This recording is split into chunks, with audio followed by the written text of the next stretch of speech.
Hi guys, welcome to a new video. Thank you guys so much on the love on my recent videos. Thank you guys for 1,000 subscribers. Thank you for watching my videos. Thank you for the support. Thank you for following me up on my journey. I really do appreciate. I read, I respond to all the congratulations messages on my PLAB 2 exams and on getting my UK registration. Thank you guys so much. Some of you have asked me to talk about the visa process, the process of getting visa for the PLAB 2 exams, the required documents and everything concerning visa. So I just want to do a quick summary of the visa application process and how you can get on with it. There are a couple of links to relevant websites. I'm going to have them in the description box so you can check them out and read everything with regards to the website. Okay, so when you want to apply for the PLAB 2 exams, you need to apply for the UK standard visitors visa. Yes, it's a 6-month visa, so regardless of how long you are going to stay, whether 4 days, 5 days, 10 days, you are getting a 6-month visa for the PLAB 2 exams. All right, I'm sorry if you're hearing unnecessary noise. It's just the Nigerian factor. Things are happening in the background, so please bear with me. You'll be applying for the standard visitor visa and it costs £115, valid for 6 months. So there are a couple of things that you would need for this. Of course, you need your international passport. It is very, very important. Some of this information you can find it on the uk.gov website. That website will be in the description box. You can go click on it. That's the website that you use to actually apply for visa, and you can get a little bit of information needed for your visa application, but not everything that you would need. So you need to have your international passport. This is very, very important. Valid passport, and the passport is not about to expire, so that is very important. Then you need to have your PLAB 2 confirmation email, meaning you must have booked your PLAB 2 exams already and you have gotten the confirmation email from the GMC. All right, so you need to download that email and have it as a PDF. Yes, that's important for you to do. So you can only apply for this visa within 3 months of your travel date. So if you want to travel in 6 months, you cannot start applying for the visa now. If you're traveling in 4 months, you cannot start applying for it. It needs to be within 3 months of the travel date, then you can start applying for the visitor visa. So you need your bank statement. If you're sponsoring yourself, you can use your personal bank statement. If you have a sponsor, they can also give you their bank statement. So about 3 to 6 months bank statement is enough. Yeah, so something important is how much should be in the bank statement. Well, I don't think it is fixed, but it's individual experience. I don't think it is fixed, because one of the documents that you would need for this application is a cover letter, and the cover letter, you're supposed to write down how much you would spend during the period that you are in the UK. How much for your expenses, your daily expenses, your transport, your accommodation, your flight. You're supposed to put that there, and I think the amount that should be in the bank statement should exceed the amount that you will need to actually travel and survive in the UK. So maybe, let me just give a random example. If you are going to spend like 2 million during your stay in the UK, you have written and outlined you spend like 2 million, then you can go with a bank statement of like 4 or 5 million. Even that can be the bank statement of your sponsor as well, so you can actually do that. So that will give you an idea of how much should be in your bank account. It is not fixed, but it should be sufficient enough for your expenses in the UK and for life after you come back. If you're using a sponsor, the sponsor, it should be sufficient. The sponsor's bank statement should have enough money to cover your expenses and to cover their own life as they remain back. You cannot say your expense is like 2.5 million and your sponsor's bank statement or your bank statement is just 3 million. That is not sufficient, because you cannot say, oh, they will only survive with 500,000. I don't know if you understand what I'm saying, but that gives a better idea about the bank statement. Okay, so if you are using yourself as your sponsor, you need your pay slip from your place of work. Okay, if you're using a sponsor, you need the pay slip of your sponsor. So they need to get that from their place of work, and that shows how much they earn before tax and after tax. It shows everything, a breakdown of their salary. Also, you need to get, if you're going to use a sponsor, you need a sponsorship letter from your sponsor, so addressed to the embassy or the consulate, stating that they will cover the expenses, and they would also stating the amount that they are going to give you to cover for the travel process. So that is a document that's actually important. If you are currently working, something that is important is for you to get a no objection letter, or like a letter of leave from your place of work. So your place of work needs to give you a letter that's giving you permission to travel for the dates that you have applied for. All right, now your cover letter. This is very, very important. Your cover letter is supposed to give information about you, about your background, why you're traveling, how long you'll be staying, your family ties, your family here in Nigeria. You need to also give them reasons why you would come back to your country and why you would not just stay there and exceed your visa.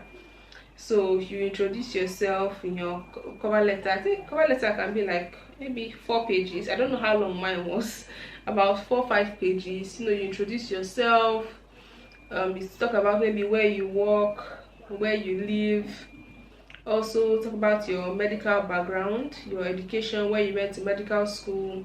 Mention that you wrote IELTS, your pass mark in IELTS. Mention that you took PLAB 1, where you took it, the date you took it. Mention that you passed. Mention that you've applied for PLAB 2, and mention how long you plan to stay in the UK. Usually a short duration, because you're going for exams. So the short duration that you need to stay there, you need to put it there and break it down. You need to also put your financial background as well. You need to write about how much you spend living in Nigeria, whatever country that you're in, your daily expenses. Especially if you're sponsoring yourself, you need to write how much you earn currently and how much you spend. If you're renting a house, you need to state if you're renting the house or not, how much you spend on your feeding, your transportation while you are still in your country, so that they will weigh that against your salary and determine if the money you're earning is enough for you to actually travel abroad.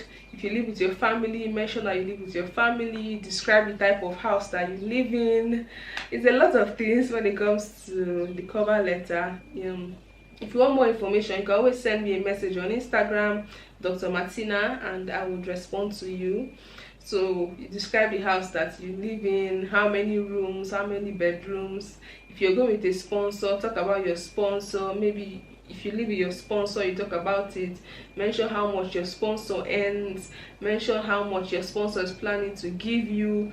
Basically, just tell the story of your life in the cover letter. It's also important to mention your family ties. They need to know that you have things holding you back in Nigeria. If you're married with children, you see, that is something, they know that you would come back and you would not leave your family, your children.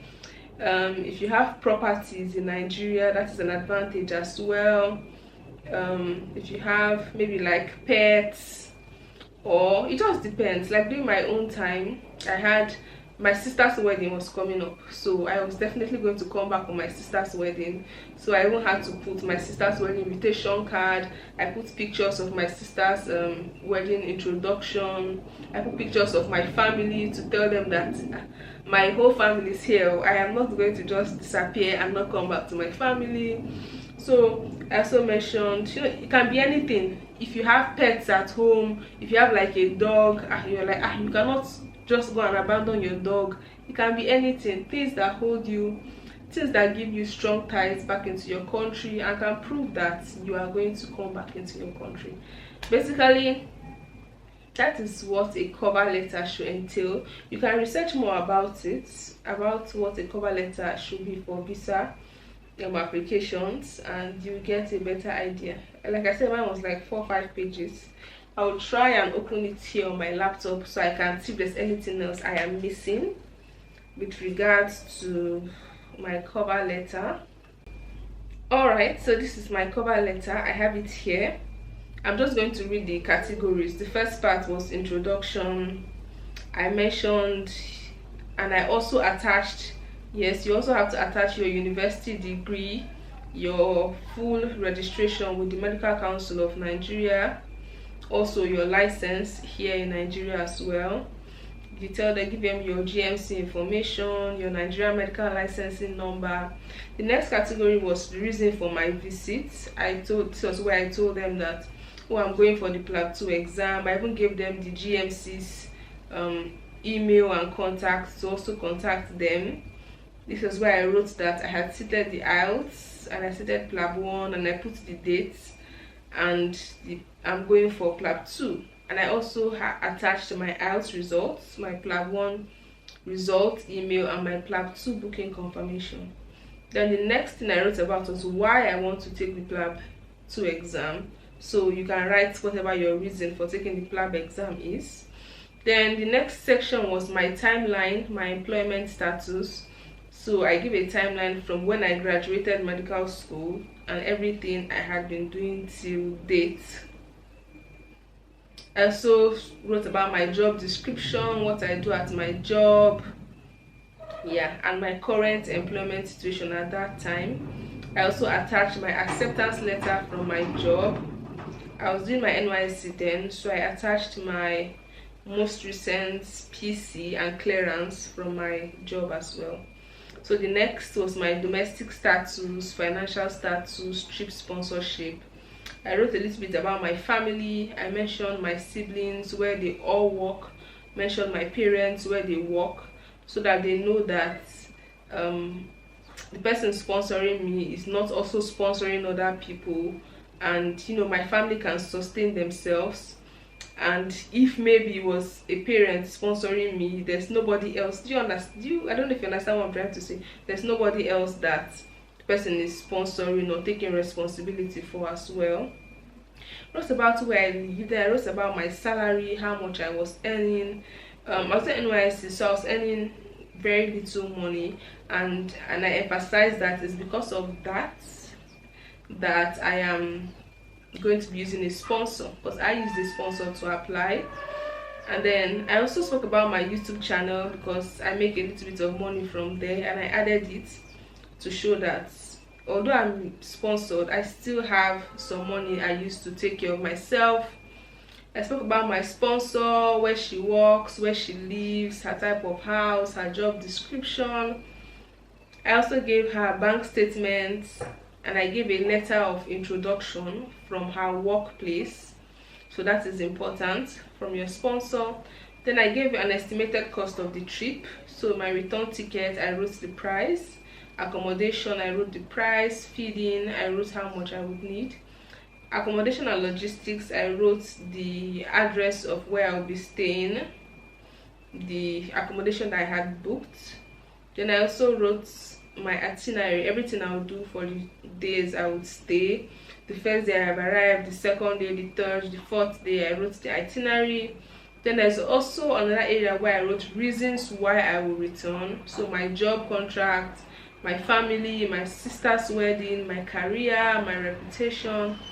And then I did a summary of my whole visa application. And I attached a lot more other documents. I also attached my parents' ID card, my sponsor's ID card, electricity bill, my booking confirmation for where I will stay in the UK, bank statements, and other supporting documents. I added all of this into my application. Alright, so accommodation reservation, I used booking.com. I made a booking on booking.com. So, and I used the slip, the booking confirmation slip, as part of my application. So these are all the documents that I use for my visa application. So on the website, on the uk.gov website, you just answer a couple of questions. There are lots of information for you to fill. You will also pay the amount of money needed for the visa, and then you upload your passport. Then they send you into another website. This is called the TLS. So these are different visa offices. I did mine in Abuja. So on that website, that is where you would upload your documents. Yes, upload all these extra documents I have mentioned. You're going to upload all of those on that website. Then that is where you actually book a date that you go for your biometrics. So if you are going to use, there's a paid method where you can do express. You get a quick date. I didn't do that. I used some of the available free dates that they had. So I was able to get a biometric days in 8 days time from then. That was the closest free date for me, in 8 days time. So I was able to do that. I used the free method. Yeah, so if you don't know how to upload your documents on this website, if you go for your biometrics, you can pay a certain amount of money and they will do it for you there. So that is an option. So I had my biometrics done on the day that it was assigned, and my visa took 9 days from the day of my biometrics. So my application, before I found a free date for biometrics, it was like 8 days. And then, but from the biometric day till getting my visa, it was total of 9 days. So I think that is all. I don't know if I've covered anything, if there's anything I'm missing. When your visa is ready, you will get an email for you to come pick up your passport. You wouldn't know if you've gotten a visa or not until you pick up your passport and you open it, because the email will not actually tell you if you've gotten the passport or not. You will just be seeing the process that is going on, and when your passport is back to you, you will get an email.